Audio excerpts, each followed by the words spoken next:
Have you ever wondered what it's like to be in a foreign country on a strict diet because you have an upcoming Muay Thai fight? I never have, and after this last week, I'll never have to. That's right, this week I'm in the strange world of Down Underland, punching people I've never met before whilst watching my close family and friends eat amazing food. And I say watching because like I said earlier, I'm on a rather strict diet, so no sausage rolls for your buddy bear. But that's of course not why you're here today, because you intended to hear about all the amazing martial arts and mixed martial arts news that happened in the last week. So welcome back to your weekly MMA wrap-up, where we cover all the martial arts and mixed martial arts related news. I feel like I just said that a second ago.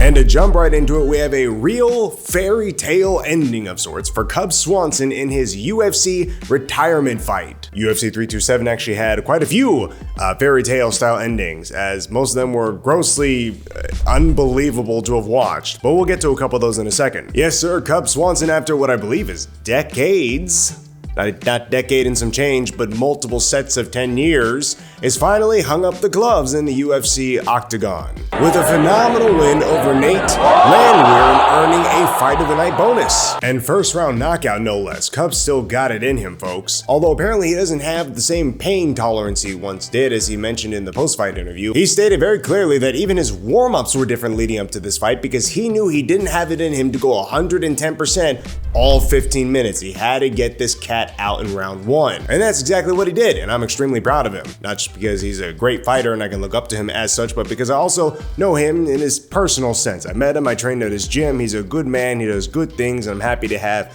seen him have such a good last fight. I feel like I've accumulated a lot of knowledge in this time span, and I feel like I'm better off sharing that knowledge with the next generation. I mean, I'm 42 years old.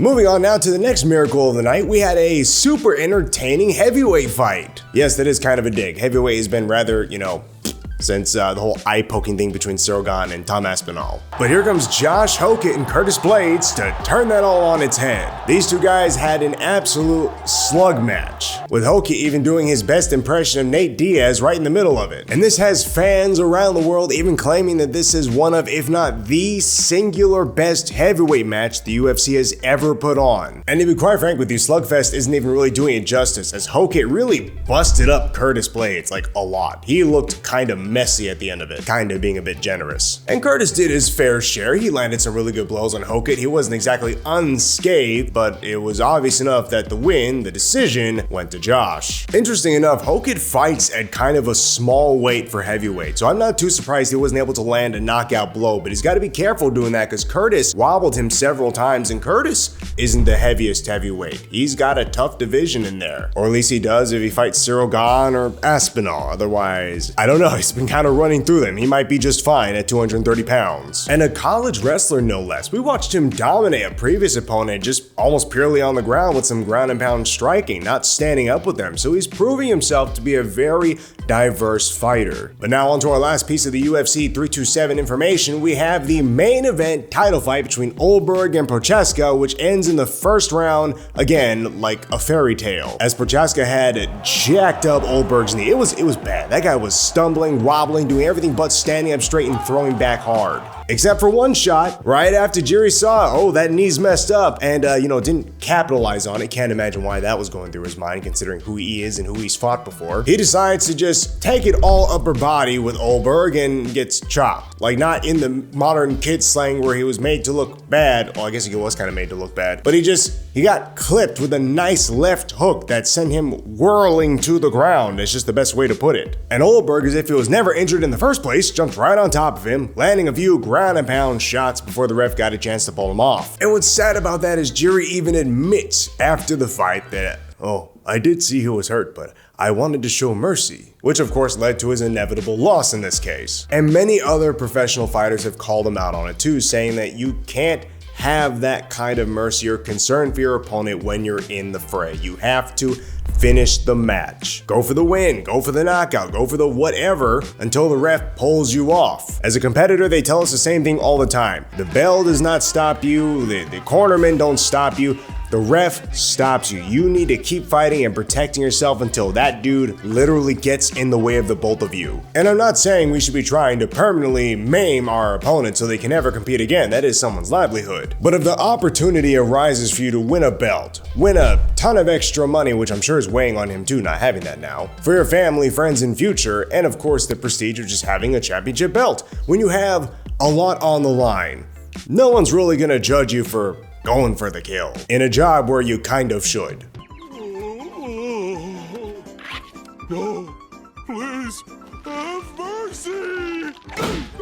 After that, now looking at a weird turn of event that occurred in a boxing match between Deontay Wilder and Derek Chisora. I am so bad with names today. Apparently neither competitor really looked all that stellar, throwing punches, landing some good ones, but mostly hugging and leaning on each other throughout the bout. And at one point, Chisora's own cornerman had actually jumped into the ring mid-round to separate them from being in the clinch. Unfortunately though, that's not his job. That's the ref's job, and the ref made sure to punish Chisora for it. Or at least it's what I would say if he wasn't so nice as to just give him a warning that, hey, your guy can't jump in here in the middle of your fight. But regardless, it passed, and everyone is kind of weirded out by it, and well, I guess maybe we'll see what happens next time. And I'm taking a point off, you hear me? And now everyone, our last piece of martial arts related news, and our favorite part of the video, from the depths of the interwebs, where we have something that's not quite weird, I would say, as it is just unexpected. Like, a lot unexpected, in the way of Jackie Chan putting on an opera level of expected, which is unexpected, because that's what's happening.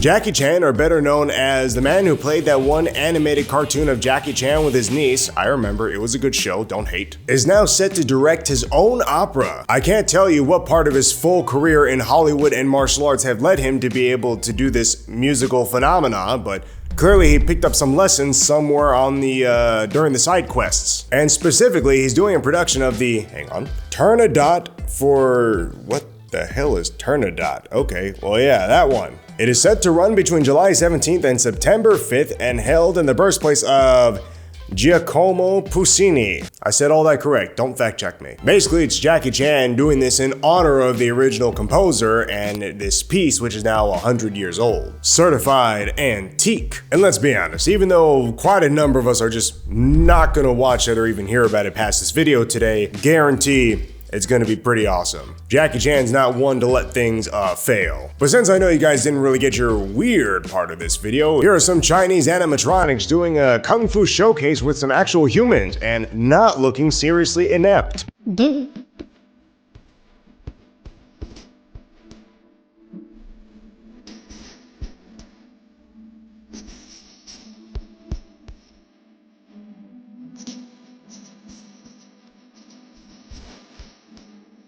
Everyone's worried about AI taking over the world. It's gonna be the robots. Check out I, Robot from like 2005 starring Will Smith before he slapped Chris Rock, you know, when we had good Will Smith. Check it out. It's a good movie. Really teaches you a lot about the future. Can a robot turn a canvas into a beautiful masterpiece? Can you? And with that, everyone, thank you so much for tuning in and watching this week's MMA wrap up. As always, remember to hit that like, comment, subscribe buttons, there's 3 of them, and that hype button, the one that says hype at the bottom where it takes over the comment section. In fact, if you could do that, then go to comments, that'd be great. But if not, at least hit the hype button. Push this video out, push this channel out, and help support the nonprofit that this channel supports, Free MMA, where we teach everyone martial arts for no cost. Everyone thinks it's a full-time job. Wake up a hero, brush your teeth a hero, go to work a hero. Not true. Over a lifetime, there are only 4 or 5 moments that really matter. Moments when you're offered the choice. And of course, remember, the moment this channel gets to 1 million subscribers, I'm gonna fly one of you out here to come and train with me and do other fun activities. Not specifically here, because I'm currently in Australia, but back in the States. And remember to eat well, sleep well, train hard, and I'll catch you in the next one. Take care. And to jump right into things let's do it without the hand. Excuse me. Land weird. In this case. Oops, excuse me. Oh no, that makes it sound like he actually drinks on set. Hang on. Oh no. Oh no. Oh no. Oh, you know, I can do this as a side piece. Okay.